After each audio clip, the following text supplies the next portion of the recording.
President Emmanuel Macron could lose his outright majority in France's parliament and the power to push through his economic reform agenda after a strong showing by a new left-wing alliance in the first round of voting.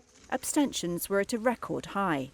Macron's bloc and the NUPES coalition, led by hard-left veteran Jean-Luc Mélenchon, each won 26% of the vote on Sunday, though it is next Sunday's runoff that will determine the allocation of seats. Macron's supporters are expected to extend their lead. Mélenchon casts Macron as a free marketeer, protecting the wealthy instead of hard-up families.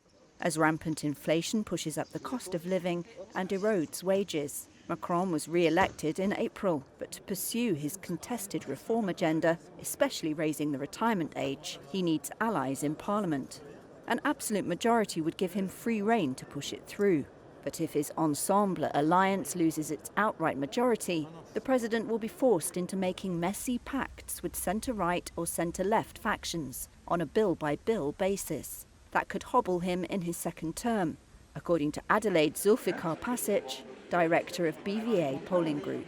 The most pessimistic estimations show a relative majority only. It would mean that Emmanuel Macron would have to find other alternatives to govern, for instance, relying on other political movements. But it would mean that every time there was a law to vote on, Emmanuel Macron will need to find allies, and it means governing by making compromises. It is not what characterized his first mandate. So he would have to radically change his way of ruling, and it would probably be quite hard for the president. Another scenario is if Mélenchon's NUPES won a ruling majority in the National Assembly, defying opinion polls. That would usher in a rare period of so-called cohabitation, where the president and prime minister come from different camps. Macron would hold fewer levers of power, upending his agenda. If he refused to name Mélenchon as prime minister, it could also lead to a power struggle.